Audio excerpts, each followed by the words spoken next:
Live from Kentucky, it's Keith Stewart at Read the Line. High energy Wiley today, too. Oh, boy. I can feel your presence in Kentucky. Here I am. Read it and weep. You like the course? It's long? I love it. Yeah, I mean, well, I wouldn't. I mean, I think it's a good major championship test. I mean, this is what they have to do nowadays in order to, get the best to be challenged and then challenge each other and then give us a nice entertaining finish on Sunday. You can't argue. Since the PGA kind of shifted their mindset after Jason Day, won in 2015 at Whistling at 20 under. Yeah. They went through like a paradigm shift, and they've come to May and they've hit home runs in May. You got Brooks at Bethpage in 2019 after Tiger won the Masters. You skip a year for COVID, then you come back with Phil and Kiowa. After that, you got JT at Southern Hills. Then you had Brooks at Oak Hill. I mean, it's pretty good, man. It's pretty good. To a man, if I've listened to interviews on the ground, Rahm, Mooney Lee, Justin Thomas, Max Homa, to a man, they're all saying long. Even Minwoo Lee says, I'm really long, and it's long. He said, I have to really get it out there. So is that especially with the wet, maybe softest conditions, but you said the fairways aren't as wet as you thought they would be? Is it because of the drainage or it's the grass.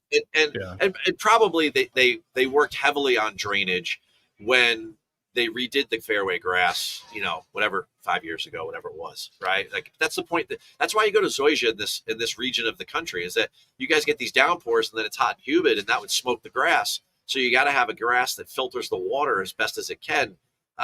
With all that I was like looking at online, Weather Underground and everything, you guys got like 2.4 inches of rain here in May before this week.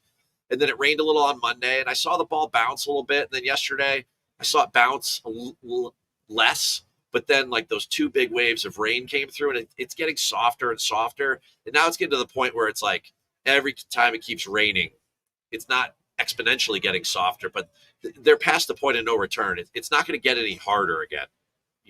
Not by Sunday. I just the sun's coming out. The sun's coming out now. It's surprising though how much the humidity here just absolutely evaporates the water out of the ground so quickly. We got a ton of water earlier this year, it seemed, and things are already starting to dry out a little bit. It's sunny now. I think we'll get a deluge maybe Friday. Friday might be a washout. But do you believe then that the one prerequisite here this week is going to be length and ball speed and clubhead speed? I mean, you've got to get it out there. Well, Your Honor, let me present my case. Let's not talk about 1996 unless you want to say that we started at a par 72, 7,144 yard golf course for Mark Brooks. We go to 2000, they lengthened it a little bit, and the longest player in the game at that time won. Fast forward 14 years, the longest player in the game at that time won at Valhalla. Right. We are now up to 76.09, and we are 465 yards past that Mark Brooks yardage, and we have one less par. So we lost a par 5.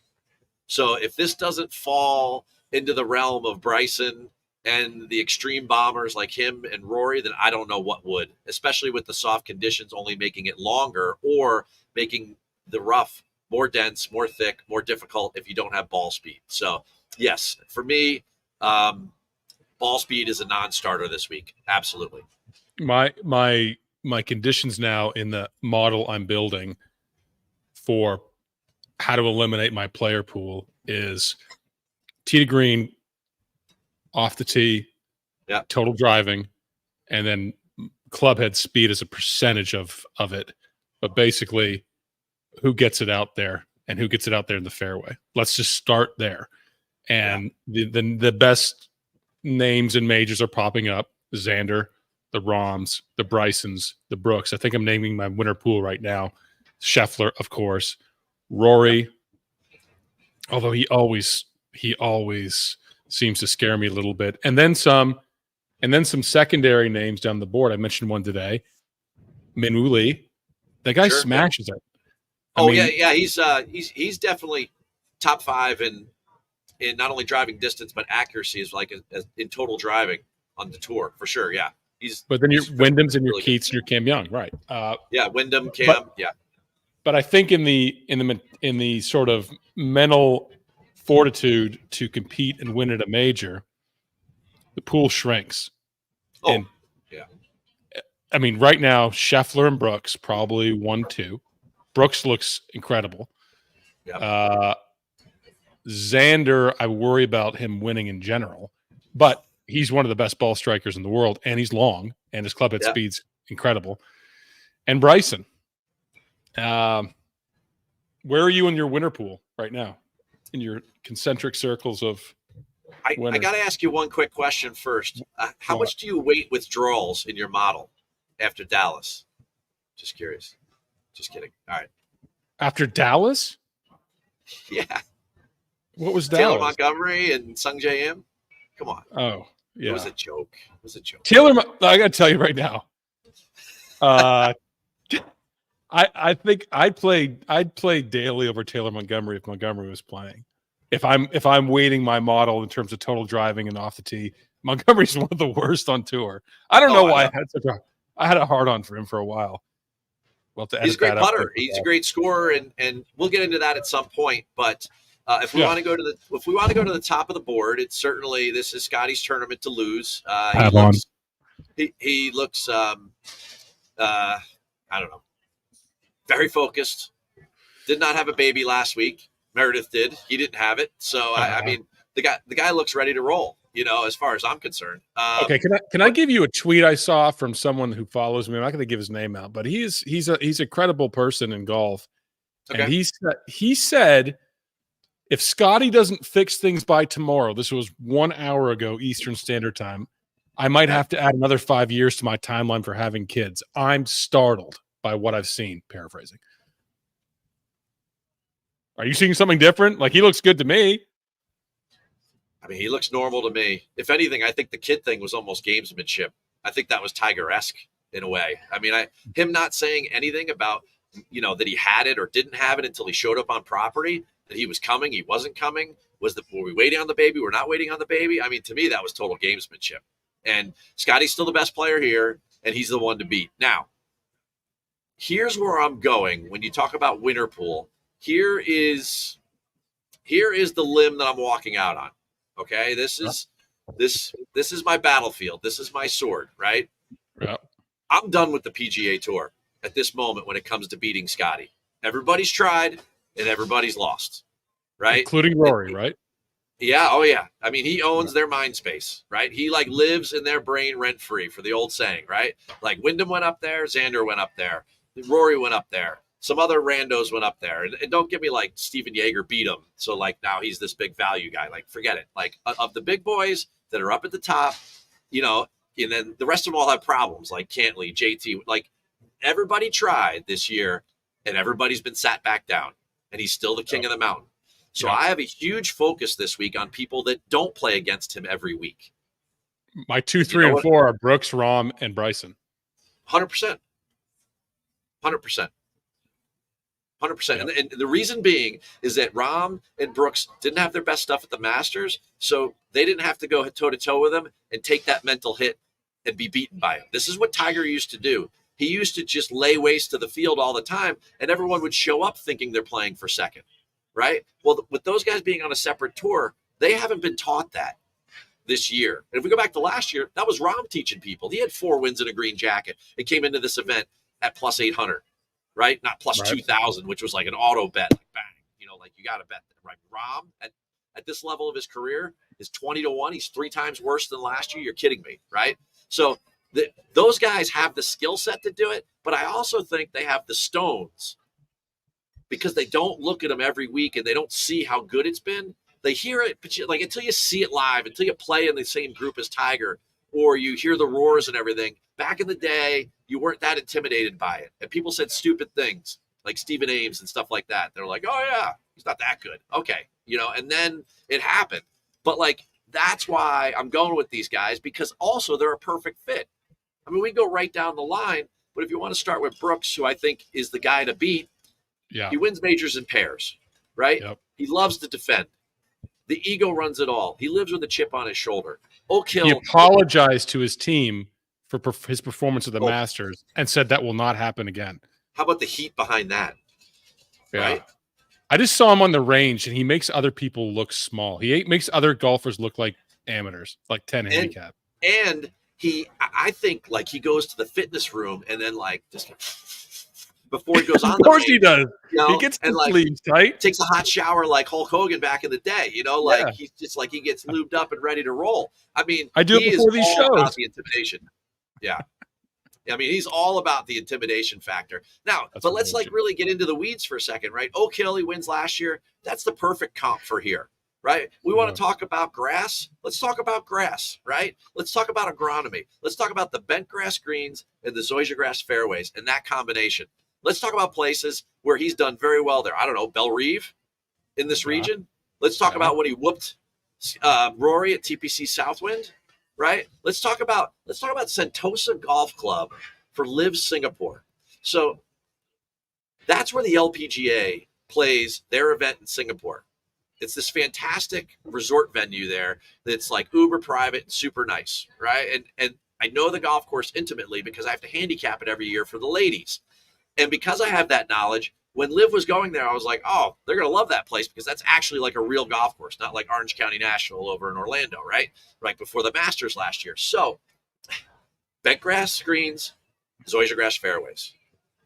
All those guys had the perfect primer from an agronomy point of view to roll into here. So whether you like Rahm, you like Brooks, you like Bryson, you like Cam Smith, you like DJ at 100-1 or whatever crazy number he's at, all those guys had the perfect primer for this. You know, so at the end of the day, you've got to know that if Brooks is supremely focused on this and he's defending and he's comfortable on the grass, he's going to be good.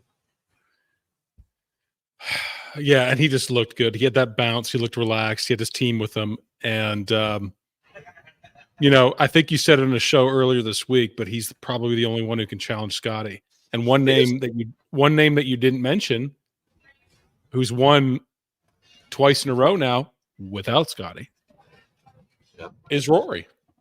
Yep. Why haven't you mentioned him? First of all, he won twice in a row. But if you think that the Zurich was like a really good win, do you even remember who he was in the playoff against? Can you name the two guys in the playoff? Ben Coles? Nope. Okay. Chad Ramey and Martin Trainer. Okay? So if everyone thinks that was a truly impactful win, it wasn't like a 6-hole playoff over Xander and Patrick, right? Like it was Martin Trainer, that Chad Ramey. So that's the definition of that event right there, right? Right. If two guys, they gel for 4 days, there you go. You're going to get Chad Ramey and Martin Trainer in a playoff against guys that have won major championships. So I don't put a lot of stock in that one. And then last week, he's very comfortable there. He had a lot of bounce in his step. I mean, the controversy that circles around this guy, it just never stops. And it's been 10 years. 10 years is a long time for all that baggage that he hasn't won a major championship. And I think as much as Scottie's living rent-free in all these PGA Tour stars' brains, I think Brooks lives in Rory's head rent-free. And I think Brooks, look at the Instagram post that he put out. Oh, I know. And look who commented on it. His ex-fiance, you know, Wozniak, right? Oh yeah. So why is that? Just to mess with him in a competitive standpoint, or what is going on? All the right above. Okay. All the above. Yeah. I mean, here's the thing. Okay, let me ask yourself a question. We all have friends like this, right? At first, you're like, man, you can use me as I'm going to be you, and I'll be me as the example. It's like, I hang out with Keith for I've known him for 10 years. The guy always seems to have a lot of drama in his life, right? But it's like he always blames it on the girl or another buddy or the frat house or whatever, or the golf course, or whatever. It's like, when does Rory become the common denominator for all the drama in his life? And I just think that's a huge distraction for this week. So as much as it is a perfect fit coming in, I just think that mentally it's going to come down to a slugfest on Sunday between these Titans. They're all in great form. Rory came in winning multiple times, yes. Brooks once. Scottie 4 out of 5. I mean, everybody looks like the big three up there. They look like they're in great form, and then the other people are gonna give it their all. So I just wonder if the resolve is really in there. I don't think the divorce thing dropping this week has anything to do with Rory. I think that's a TMZ play for clicks, right? Yeah. So but at the end, so don't read into that too much. But that's got to be a huge distraction. Look at him in the press room yesterday. He had a chip on his shoulder. When's the last time you've seen him in there with a super chip on his shoulder, right? You got guys like Dan Rappaport ask him a question like, hey, how are you doing? Are you okay? And he's like, I'm ready to play this week, right? Who, Rory or Brooks? Rory. If Brooks said that, I would have left the room because I'd have been scared, right? Yeah. When Rory says that seems to me like he's edgy, he's anxious, and I don't feel like that's him being comfortable. He loves Charlotte. The people in Charlotte praise him every step on that property. I was there last week. Everywhere that guy went, everybody loves him. Every fan, everybody, right? So you start to feel like God when you're walking around, and he played like it on Sunday. Great for him. But here, there's going to be a much more critical mass. I mean, I'm sitting in a room with 250 media. Kentucky will love Brooks. I'm just telling you right now. Oh. That would be their guy. That is their guy. Brooks, Bourbon, Koepka. I mean, come on. I mean, you got 200,000 plus people there this week, starting tomorrow. Yeah. But is he? You mentioned the word to me, hiding something. Is he look okay, or is he? I just think he has to spend too much energy every day, covering all that's going on. Okay. And I think it's all out in front, but I think he's just hiding the fact that, man, it would bother any normal person. It obviously bothered Tiger all those years because look the way it ended up, right? It's just not a normal way to live. So if you have to start picking winners and you're splitting hairs, I just think there's too much drama there. Whereas you've got somebody Brooks looks like Bradley Cooper in American Sniper. You know what I mean? Yep. Major, tell me where to shoot. It's done. Are there conversations floating around about what happened with Rory in his personal life? Is it like sometimes these things are kept within the PGA circle and it's the worst kept secret, but it almost seems like a burden's been lifted off his shoulder, which I would add a bounce to him for that, and that he's been fighting this for a year. I think, but then Koepka trolls him, and then his ex-fiance comments on it, and I thought, okay, something's up. The community in Jupiter knows something that we don't. Yeah. I think that, quite honestly, the amount of attention it's getting has been somewhat low in this room. And I think what helped is that there was 10 stories that came out in the last 2 days. So it's there's only so much depth everyone can go into any single one of these things. I think more will come out over time.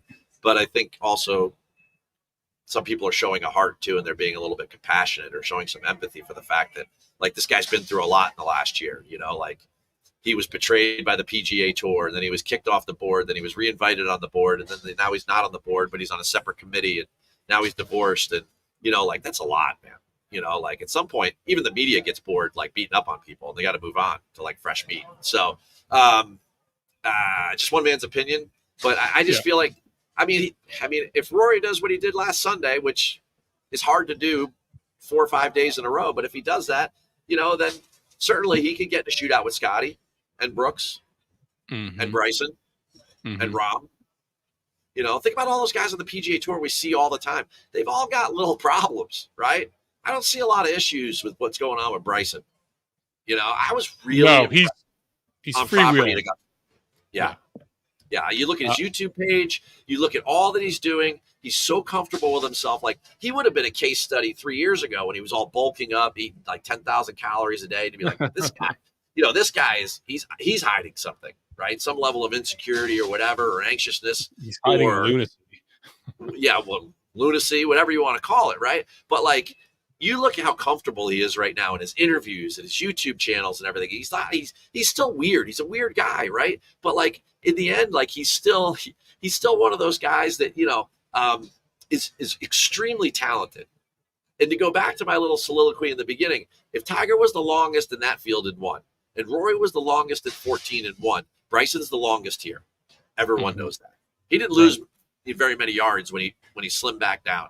And he's extremely comfortable with where his game is. And, the reason Scottie's so good at Augusta or Tiger or Jack or those guys, because they were the best, mentally, they were the ones that could create the best game plans. They were the most cerebral golfers, right? And now you look at Brooks, and he finished 6th at Augusta. I can give Brooks anytime like one good round at Augusta, but then you knew he was going to trip over his own 2 feet, right? But he didn't do that for 4 days. So if Bryson's getting more mature, right, and he's embracing who he is on the inside, I think Bryson is like even better pick than Brooks this week. I think he's even more live. No, he looked like a normal human at the Masters who was ready to run away with it. Yeah, and when it wasn't crazy at the Masters, if you go back and look at the hole spreads and everything, when the weather was normal and it was soft and it was long and the wind was just average, he went through like a 10-hole stretch where he was like 7 under par. Yeah, and that's the thing that like Rory can do and Bryson can do, because they're so long and they get that scoring machine going so fast that you're like, oh geez, like it's over. Like to me it's Scheffler, Brooks, Bryson, little gap, Rory, Xander. The one thing in front of Xander for sure. Oh yeah, it's Scheffler, the 3 live guys chasing to me. Okay, yeah, all right. And I think they set up this prep course on live just so one of their guys is going to win this week. The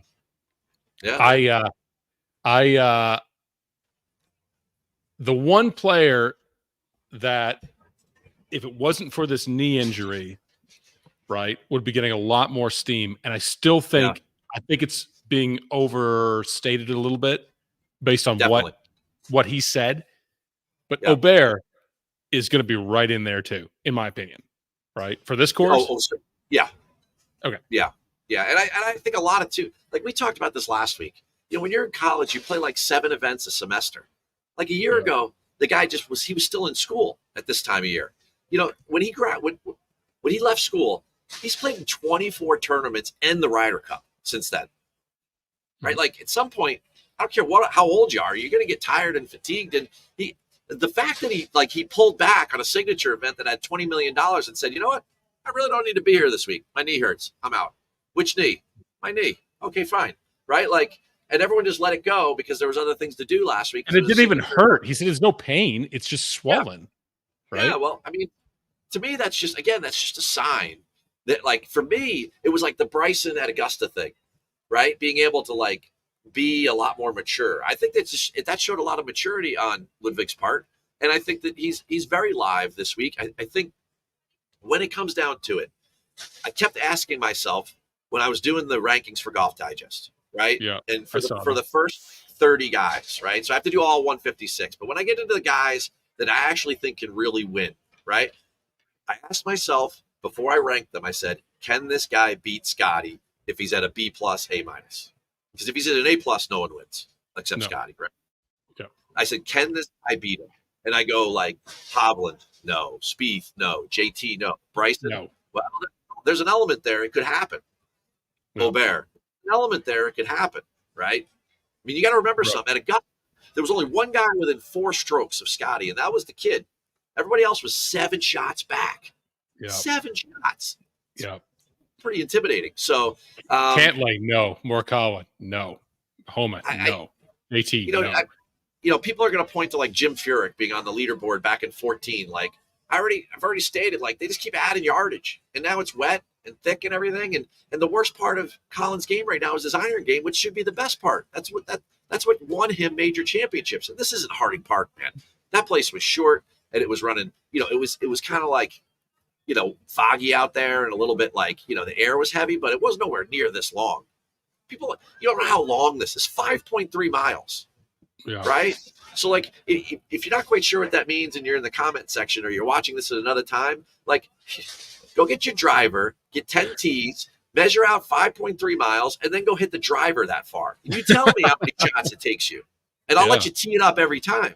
Yeah. Right? Like it's a long way. And you know this, and I didn't know this as well as I do now.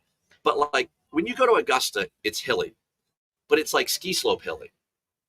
Out here, walking Kentucky is like an EKG. It's like up, down, these hills, man, and like, that's why I'm really worried about Tiger's fatigue over the weekend. I mean, this is a really, really dynamic surface and terrain for the design of this golf course. And it's really a pretty cool course. And even though some of the holes, aren't the most architecturally stimulating, at the same time, the topography really kind of captures your attention. So that's kind of cool to me. And I think that's another case for length. Okay, so we've got our win pool at the top. Some of the chasers in that same price area fading for me. I just don't think there's enough value there. I think if you're going to have one of these high price guys, you're going to need to reach a little bit.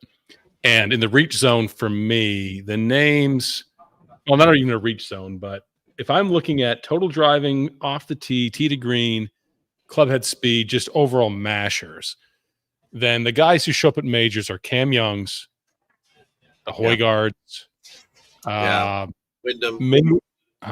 Wyndham, Minwoo Lee, Zalatoris, if he's healthy. I don't think he's healthy, but no, Zalatoris. I don't think he's healthy, and his stats just aren't backing up what I need him to do at this point. Aubert, but I think he's in that win pool too. I'm not sure you could have one or two of them to make a good lineup. Keith Mitchell, though. I think Keith Mitchell might be the best value on the board in terms of what his stats show. I know you don't love it, though, but he can. What's his number? I don't know it off the top of my head. So his price is 6,600, which is insane for Keith Mitchell in terms of his ball striking and driving ability. Yeah. So here's why his price is so low versus, I'll give you a comp to him. And I would steer people towards Sepp, right? Because Sepp's better. I know you said Straka. But like, here's the thing, like, Sepp's a better putter. What everyone's missing this week is that if you go back to the 2014 Valhalla, right, and you look at the numbers, everyone is so focused on the length, and you have to be. Like I already said it, not to be redundant, but that's a non-starter, right? Yeah. But seven of the guys that finished in the top 10 finished top 12 in strokes gained putting. Yeah. And if you average out all the major strokes gained categories for that top 10, which is 12 guys with ties and everything, right? The biggest gains were on the greens. So this is not a team no putt week. So that's why I'm like, when people ask me about Keith Mitchell, who I love, my namesake, I love Cashmere, I love his swagger, and I love the way he plays golf. And when you talk to him, he's a super approachable guy for a tour star. But like, he's gonna have to, he's gonna have to putt at some point. And if you put all your eggs in just the driver basket and you don't blend out your lineups with some putters, then I think you're missing the boat this week. Because if 2014 taught us anything, certainly it taught us length. Certainly it taught us long iron play. But if you read between the lines, which is my job in being here and watching what guys are doing, how they're preparing, what they're looking at, right? They're very concerned about the greens, the fact that they're slow, the fact that they're wet, the fact that green speed is the thing that changes the fastest on the golf course when weather comes in, right? And it's also the thing they need to prepare for the most from an agronomy standpoint, and the thing that you can't go back from, right? Rough length and green speed are the two things that you just really can't do much with once it's the week of the championship. Like, you've made your bed, now you're going to lay in it, right? And see it. Like, I saw Tiger practice holes today, and he was putting, and he hit like 6 putts in a row. They were all short. Right. Yeah, I saw Rory miss a 20-footer really badly, and that was enough for me to fade him entirely. I'm not going to do that, but yeah, personally, having played this in DFS and betting for a number of years, I don't think I've ever seen Rory make a putt that I needed ever. I mean, it's just Denny McCarthy, Stewie. No, we can't go to Denny McCarthy. Oh God, he's so alive here. Oh my God, what are you talking about? Never mind, Scottie. We can go to Denny McCarthy. I mean, Stewie knows. Stewie knows. D-Mac, right? Okay, give me more comps. Let's go to one of the best comps. Maybe not from an agronomics point of view, but from a design point of view. Valhalla would be like an average son, like a C student son of Muirfield Village Golf Club. Both designed by Jack Nicklaus. Muirfield Village is certainly, if not his ultimate design, it is one of his showcase properties, right? And this place is designed in honor of that. And it's not as good, but the skill set remains the same. So if you can explain to me why Denny McCarthy 2 years ago finished 5th there, and why last year he beat Scottie Scheffler and he lost in a playoff and came in 2nd, or why last week at 7,500 yards he came in 6th, and I was yelling about Denny McCarthy, right? So, like, I think Denny McCarthy on tough golf courses shows you why scrambling and him being one of the best on the tour is a big deal. Now, do I think Denny McCarthy will win? No, but where he's priced, and you can get a big number on him, I'm sure, even on a top 20, because he's like 125 to 1 to win. So, like, I think Denny McCarthy and Sepp Straka, because they can roll it a little bit for different reasons there, but like those are two guys I'm featuring further down the board. Big Dan T1221 agrees with me. It's drugs. That's why Denny McCarthy performs well at Muirfield. Well, I mean, it's a lot of drugs because he does good. It's a lot of drugs. The guys who consistently perform pretty well at majors, Fleetwood and Corey Connors. You got a time hard stop on time. No, I was just curious because somebody just was walking. There's a glass in front of me, right? Yeah, there's people walking behind you all the time, and we're just sort of noticing that. It's kind of a good feature of this show. So I don't know. There's one guy poked his head up. Okay. Yeah. So Eamon Lynch was just walking towards me, and he was like staring at me, and I was like, "What's that guy doing?" Anyway, get him on the show. He doesn't know anything about what we're talking about. He would have no idea. Like, he thinks leverage is like a PIF thing, and he's going to go write a story about it for Golf Week. Okay. You know, the Corey Connors and Fleetwood, I think, are always live in majors because they are just such great drivers of the ball. And I think, and they're not extraordinarily long, but Fleetwood hits fairways, he scrambles, and he makes a lot of putts. Yeah. Connors, I'm just going to always have him in there because he just is effective in majors. He hits fairways. He stays out of trouble, and he's a great driver of the ball. Yep. I know you love Straka. But Connors I'm fine with, but I'm not fine with Fleetwood. I would pivot from Fleetwood to Hatton. I love Hatton. Looking at the pricing. And even around the crowd will love Hatton. Yeah, Hatton's good. And even around that, you got to pay attention to Patrick Reed in the PGA Championship. I mean, his last 4 PGAs, he's finished in the top 23 times, and the worst finish was 34th. And none of these golf courses fit him. It's like Denny at MVGC. It's like this guy has no business like showing up here and being top 20. Like a top 20 is like literally dating the twin sister of the prom queen for Patrick Reed. You know, no offense to use golf facts, but like that's like at a place like 7,600 yards, if Patrick Reed makes the cut, he's played way above his ceiling. And if he comes in the top 25, which he'll probably do, or top 30, I mean, that's like a huge week for a guy like that. For how hard this golf course would be, for how short and crooked he is. I mean, that just goes to show you how skilled they are in and around the greens and the importance of putting. But of those guys, I'm fine with Connors for sure in a PGA Championship. It's a perfect setup for him all the time. Down in that price range, I think J-Day is really alive, but I think J-Day is I think he's going to be super popular. He's the antithesis of his outfits. You know, like everybody hates his outfits, but they're going to love him this week, probably in fantasy and betting because he's been playing good. And in that range, those are my thoughts from what I'm looking at. Really, really deep. Really deep. Oh, boy. Okay. Bombs. Yep. All right. Ghost Jam's gonna hate me for saying this, but I've got to say it because I need your reaction to it. Yeah. I like Grayson Murray. You know, there's something to like there for sure. I mean, he showed form last week. When he started to play okay, I saw him on the range and I was kind of like, that's not horrible. Right. And, it's been bad for a couple months. It was obviously good at the beginning of the year, but then, he's not that accomplished of a player that, he's going to be like Xander every time he goes out, that he's going to be that strong. Right. So I don't have a reason to hate that is all I'll say, because down in that range, it's basically either yes or no, What price range is he? Just so I know where I'm looking. He's like 5,300. And what he does is, I like Grayson, get it down. What he does is he makes a lot of Scottie builds work. He makes a lot of top heavy 2 lineups work, like stud, Grayson Murray. I mean, even like a Nick Dunlap, right? Or a Taylor Pendrith, who you like, right? Yeah. I mean, Pendrith was impressive last week. Nick Dunlap's improving over the last 2 weeks. I'm just telling you, he's improving. Can you use?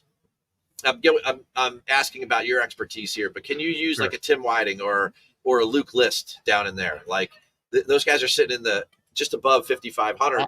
I thought Luke List was a bad price. I mean, a good price for the market. I think it's a bad price by DraftKings. I think Luke List is better than his price. Correct. Tim Whiting, we talked about in Discord, by the way. Join RPS, code RPS 15% off. You can join our entire team in the Discord. Yep. Led by Camp Counselor Ghost Champ. But Tim Whiting, he's a legend, by the way. He has his own logo, and it turned us off. Yeah. I mean, he hits a ton of greens in regulation because he's like Rory Long. Oh, there's a guy behind you. Just looked out the window right there. There's a guy behind you. Where? Behind you. He just peeked over the glass. That's all right. He wants to be up top up there? Yeah, up top. Yeah. Of course he does. He's interested in your ladders. What is the Tim Whiting thing? It's a thing? Yeah, he's a young guy. Yeah, Corn Ferry, long, hits a ton of greens in regulation. You know, that's a huge filter this week. You know, once you get past your withdrawal percentage, if I can tell a joke, I should say it right. Yeah, I know. Once you get past your WD Wiley percentage, you should definitely be looking at greens in regulation. Wow. You know, because I mean, think about it. The juxtaposition of what's going on here, Matt, right? You've got the third longest course on tour this year, and you've got the third smallest greens. So that's why you got to lean on. If a guy's not the world's best ball striker, then they better be the world's best short game guy, like a la Reed or McCarthy or something like that. And I still haven't given you my sleeper pick yet that I love in the middle that no one's talking about because he's crooked, but anyway, I think he's super live here, but we'll get to that later. But my point is that we know we need length. Whiting's there. Luke List is there. Alex Smalley's there. Alex Smalley's actually been reasonably good. He was all right in Dallas. He was all right in Myrtle Beach. You know, we know he can't putt, but down in 5,000, he's got the ball striking ability to make it through the cut line, which is top 70 this week in ties. It's not the normal top 65. So those are a couple guys in the 5K range because I thought you were going to ask. Jake Knapp too. I mean, I like Jake Knapp. You know, he had some. Oh yeah. By the way, here's a quick side. I was in the elevator yesterday morning riding down, and Martin Keimer, the 2010 PGA champion, was in the elevator with me, right? Yeah. And so he's riding down. So I'm like thinking to myself, what do I say? Maybe I should. Well, I don't have a problem running my mouth, but like I was going to say, I was thinking about, you know, like I go, maybe this is a sign that this is our 5K guy when I get with Wiley on Wednesday. You know, like we got to go with Martin Keimer. It's a sign from the golf gods, you know, like this is the first player I've seen all week or whatever, you know, that sort of thing that like people do from time to time when we're on the road. But I said to him, I said, hey man, I said, good week for you as a past champion. He said, yeah, it's pretty good. You know, and that like German accent, he's like, yeah, it's pretty good. You know, I was like, all right, I said, good luck this week. He goes, I got no chance. Really? Yeah. He's like, I got no chance. You know, like the guys that know what the golf course looks like already, they're just like I said, just go out there and hit your driver from one of these back tees. And when it doesn't land in the fairway because you hit it straight and it's short of where the fairway cut starts, then you're like, okay, this hole's a par 5, right? They're like, no, this is actually one of the medium length par 4s. You get 7 par 4s over 460 and they're wet. Come on. I mean, plus it must intimidate some of these people knowing that they have no shot against some of these guys who hit it so far. Like, imagine going out and playing with O'Bear. Like, just, I mean, he's not even that long. Imagine going and playing with Rory or Bryson or a guy like that. I mean, Bryson and Rory will hit it 20 by Scottie. Yep. You know, like imagine playing a guy like you can't even, unless you've done it before and it's real. It's not like your buddy's like, oh yeah, I hit it 320. It's like, you know, dude, Get out of here, right? Like, you don't know what you're talking about, right? Like with 320s, you put them on TrackMan, and then the guy can't carry it 260, and he's like, oh, well, this isn't my shaft is off. It's like, no, it's not. Like, you hit it once in the desert at elevation downhill, and it hit a cart path, and you're like, oh, I hit it 320, and that's you for life. No, dude, you fly at 250, and that's it. And you spin it so much, it backs up at you. So forget it. These guys actually do what we see on TV. For years, it was hyperbole. It was like, oh, they're jacking up the yardages and everything. They don't do that anymore because there's no room to jack it up anymore. I mean, the things like the hole's 520 and Bryson's hitting 9-iron in, on a par 4, you're like, okay. And you're like, the 9-iron's really not even relative. It's just the fact that he hits his 9-iron 185 in. You're like, oh, okay, that's normal, whatever. Anyway. Sahith was hitting a 9-iron 160 today on the show. That makes sense for him. Yeah. So I was just thinking the rest of the elevator ride with Martin Keimer was just you staring at him saying awkward thing. He was like, "Are you here for the tournament?" I said, "Yeah." I said, "I work at the media center," and then he was like, if he wanted to hang out. No. And then he says, "Well, he goes, who do you work for? What do you do?" And I said, "I cover golf from a betting perspective." And every time I say that to a player, they go run away. So exactly. Oh, see ya. Bye. Yeah. I mean, you're gonna get one of two reactions to that elevator. It's either gonna be Ray Rice or the guy's gonna go hide in the corner and be like, "I don't want to go near you. I'm gonna get in trouble." And then he chased after him all day. Yeah, or they're like, "I hate bettors." Whatever. Yeah. So. All right. So you said you referred to some person in the mid range that you like. They haven't talked about yet. Who is it? Yeah, a lot of people are looking over him, and the number keeps climbing. You can see him on some boards over 50-1 right now. And the man that I'm talking about is the wild man from down under, and that's Cam Smith. I am a big Cam Smith fan this week. Why? And I've got any number of reasons why, but rewind the tape and listen to him. All of what we've said, right, basically suits what he can do to a golf course. He is the world's best short game artist and putter, hands down. He can score like no one can score. And when he hits the fairway, he is uber dangerous because he's a very good long iron player. And he proved it when he won the Players. He proved it when he won at St. Andrews. He's the best putter in the field by far. And if it gets messy this weekend, that guy is clean up on aisle 7 and clean up on aisle 18. I mean, he had no business. With the form he came in last year and everything, down there or up there at Oak Hill, and the guy was 9th. Yeah. Right? Everyone's like, oh, he's not long enough. He's not long enough. He dissects Augusta. Yes. The guy's an artist. It's unbelievable. He's a great long iron player because no one's going to hit it to 6 feet every hole. Like you're going to get in trouble. And so you're going to go backwards if you can't rescue yourself. And Cam Smith can always get out of trouble. Always. That's what makes Scottie so tough, is that he can rescue himself. But Cam's even better than him at even scoring from those positions, right? And you're going to need to be able to score dirty this week. And the mullet can score dirty. And I think the guy's super. I mean, you go look at his last 4 majors, he's got 3 top 10s. Want to play. I mean, he's been good on live this year. Even in the beginning of the year when he doesn't try and he's fishing all winter, he's been good. Do you put him in your win pool then? Do you, I guess, someone who can win? Oh, yeah. 100%. 100%. And he's a guy that has stared Scottie down. No, he's not a fit Scottie. No. Oh, no.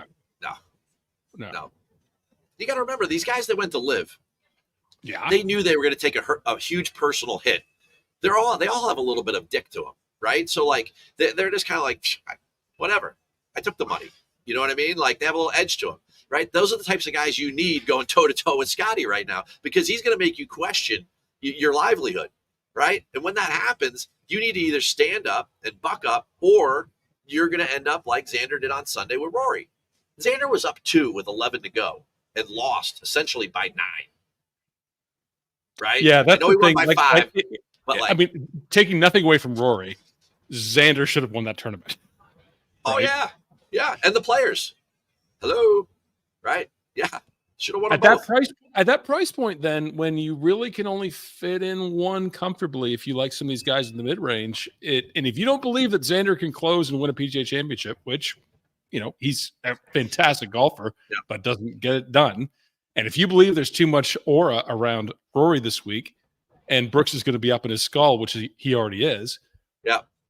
There is a case. I'm not saying to do it. I'm not saying I'm doing it, but there is a case to fade them entirely. If they cannot win, then you don't want to chew up that salary for those two guys. Well, so, Bryson can win to me. Brooks can win to me. Scottie can win to me. Yeah. Cam Smith, you're maybe convincing me about that. Rom, just take a look at that. Yeah. Oh, Rom for sure. Yeah, I think Rom can win. I mean, was he any good at Muirfield Village? He should have won there twice.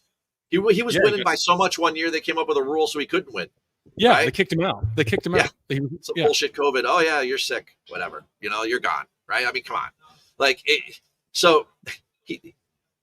I was at a thing last night, and it was with the people that are doing the betting TV for the next couple days, right? At ESPN Bet and with the PGA of America, and we were talking about betting angles and how that whole thing should run and how it goes and all that jazz, right?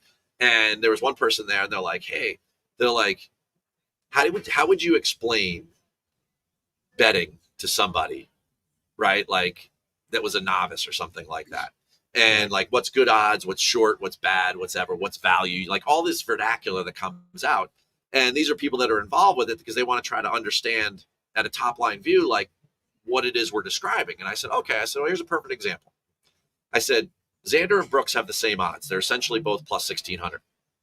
Brooks has 5 major championships. Xander has 8 top 10s this year.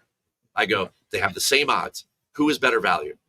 Those are odds to win, not odds to top 10. Those are odds to win. Who's a better value? They're like, well, Brooks all day. I said, that's it. That's the summary, right? It doesn't get any simpler than that. Everyone understands that. They're like, oh, this guy has 5. It would be like if somebody's odds match Tiger. You'd be like, well, I take Tiger, right? It just, that's what we're comparing, right? So when you're looking at people like Patrick Cantlay has the same odds as, Cam Smith or something like that, right? They're right in that same range. Then you just go, well, I mean, Cam Smith's done it. I don't think this is first time major winning week. I don't think this is first time major winning week. Every guy that we like in the win pool has a major. I think that's going to be a very difficult thing to do going forward in the May PGA, because I know from the tournament officials here how they're going to continue to set these things up. Next year at Quail Hollow, it's going to be just as difficult, right? It's going to be just as big and brutal. The year after that, we go to Aronimink. It's going to be like cold, probably wet, and is even more brutal than here, right? I mean, like that, if they set that place up as hard as they can, I played there many times down in Philly, old Donald Ross gem that is on steroids. Like, it's like Bryson when he was 400 pounds. I mean, it is insane, right? Like that thing could be like a 5-6 under par winner. And that guy played like out of his mind, like Bryson did at Winged Foot, And this thing could be Winged Foot 2020 all over again. Everybody forgets Bryson won that thing by 6 and was the only guy under par. Mm-hmm. Only guy. What do you think the winning score is then? I mean, people are saying 16. I don't think it's going to get that low. I think it's going to be like 12 to 13, maybe 10 to 12. 10 to 12. Yeah. There's just a lot of unknowns with the weather and what they're going to have to deal with. Everyone's like, oh, it'll get soft, so they'll go to 18 under. And I'm like, yeah, but like you also might be playing in like some storms and stuff, and you might make a double bogey. And that's tough to do that and then get to 18 under. It's difficult. Well, yeah, I mean, plus it's it's Kentucky, it's humid, it's a very big ballpark. Plus, you've got to be able to. These are 200,000 drunk Kentuckians. Like it's going to be. Yeah. I would say though that, in rowdiness, I'm all for rowdiness. Like, and I believe you that they will be that way. But like, I still think the bigger challenge is what Scottie did to the guys in his groups at Augusta on Friday, Saturday, and Sunday. People should be paying attention to, because that's what Tiger used to do. What Scottie did on Friday afternoon to Xander and Rory, he basically emasculated those guys, right? The conditions were as brutal as I've ever seen in a major championship, and the golf course was out of control. Like Shane Lowry looked like Lawrence of Arabia up there on the 18th hole, like covering his face, and like the sand is whipping by. It's like it was unbelievably brutal. And Scottie was just like walking around the golf course, just making birdies. And those guys are like, they're like, man, even par would be great today. I'll take even par. You know who else? Like, who else looked the part? Is Aubert that day. Oh yeah. He not like that's the alpha stud range is, Brooks, Bryson, Cam Smith, Aubert. I think the length of time and no majors for Rory and Xander, taking nothing away, they will be there. But if you want a condensed win pool and a reason to fade them if they can't win, yeah, I don't think they're beating Scottie or this group. I just I don't. You talk about the guys at the top of all the subplots, just the guys at the top, not some Jordan Spieth heroics from 100 to 1 and he comes and wins this thing or whatever, right? From all the guys at the top, after what I witnessed with Xander on Sunday, that would be my biggest surprise. If he wins here, that would be my biggest surprise. After getting rinsed on Sunday by Rory. Yeah. Right. Yep. I mean, you've seen it a million times, like when people take your Toronto Maple Leafs out behind the woodshed in a playoff series and they have like a pivotal game 5 and they get killed. And then you go, well, this series is over. You just know it is. It's just a matter of time. Sorry, your microphone went mute for like the last 8 seconds, so I didn't hear any of that. Oh man, my Rangers got problems, but that's neither here nor there. But all right, so we got 1,000 people live right now. Oh really? Yeah, 1,005. Well, hello everyone. Your winner is Bryson. Yeah, no, Brooks. Scottie. Really? No, I mean, well, I guess we get asked that question so much. Scottie should win by 3 or 4. He should. He should. And I'll go back to my opening soliloquy there, right? It was like, I'm just done with the PGA Tour. These guys have shown they can't beat them. So I got to pick other guys that are equally as good as a Xander or a Rory, and I'm going to give them a chance to go up and step up for a chance for the title and see what happens. Right? You haven't mentioned Wyndham Clark, your guy. Not once. Yeah, no, we talked about him in the middle as far as being one of the long guys like Cam Young. And, Wyndham looked very focused last week on this week. Right. And he got a little off, and that was it. And I think him like Rahm, they're both very motivated, and Brooks after their performance. So I think Wyndham is a good play, but I also think he'll be super popular. So a lot of times in these conversations, I try to think a little bit about leverage, and I'm like, I'm not sure about that. I'm trying to come up with what I think are unique and insider plays because I'm here and I'm seeing things and I'm watching what these guys are doing, and I'm like, and I know that putting is going to be such a big deal. Like, there's not going to be a lot of people buying in on Cam Smith. No, but that's why I like Hatton too, because he can putt. Oh yeah, Hovland, great player too. Never been a great H golfer. Hovland, broken. It's still broken. Cantley still broken. Spieth might be more broken than Hovland. JT. It's not a team no putt week. This could have been JT's swan song. He's back in his hometown. His high school is like 5 miles away or whatever it is, right? Like, I mean, I'm hearing about it all week. It's up on the media center board. You get sent emails from, the comms team. JT this, JT that, I think that's a disadvantage for him, honestly. I think the pressure's higher. Oh, definitely. Because he's like Rory, he would get wrapped up in all that. Now, if he's playing well, I also think that's an advantage for JT. Because he's JT playing okay. He likes that atmosphere. JT rises to the occasion in cups, Presidents, Ryder Cups, whatever. Like that fuels his fire. That's a good thing. But if he's got too much pressure on him and he's not been playing that well, then, you look at JT's record this year. Yeah, he's got a bunch of very nice finishes, but they're not in the bigger events. And this is a big event, right? So if he's trying to get up for these signature events and these majors, and he's putting more pressure and more work time in leading up to those, and he's not seeing the results, then, we need to worry about that. Keith Stewart at Read the Line. Favorite 7K play from Rick Anderson. Just before I was going to sign off, Keith, Rick Anderson, 7K play. Sepp Straka. Yeah. The king is always your grass. He's awesome. Yeah. I like Minwoo a lot. I mean, I can't argue against it. I like Alex Nord a lot. Oh, yeah. He's great. Yeah. Fucking grinder. Oh, yeah. And he's playing, but he's also like. He plays well. I think he's won 8 times on the DP World Tour. Don't quote me on that, but it's like 8 times. No, it was that. When we used to watch DP, the Euro Tour, no one would win everything. everything. Oh, so yeah. is Fitz, but Noren would win everything. He knows how to win. He works so hard, and he plays tough courses really well. He's long. He putts well.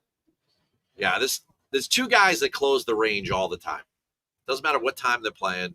They close the range all the time. I see them out there all the time because I usually go out and like film like, live bet ads for tomorrow or something like that. I go out there. Right. Alex Noren is one. Hits the Gala is the other one. They are always the last ones off the range. Like they are such hard workers, and I think Noren is a great play this week because it's going to be very difficult. It's going to be difficult. All right, baby. I might see you Thursday or Friday. You're going to come over? Yeah. I'm in the DraftKings. We got to get like a whiskey or something. Or what do you guys drink around here? We got to get something at night. We got to get together. We got to break bread. You're in downtown Louisville, and that's. I got a rental car. Okay. Come on. No, I think it's a scary place to be. Oh, your lips to God's ears. I've experienced it 2 nights now. Yeah.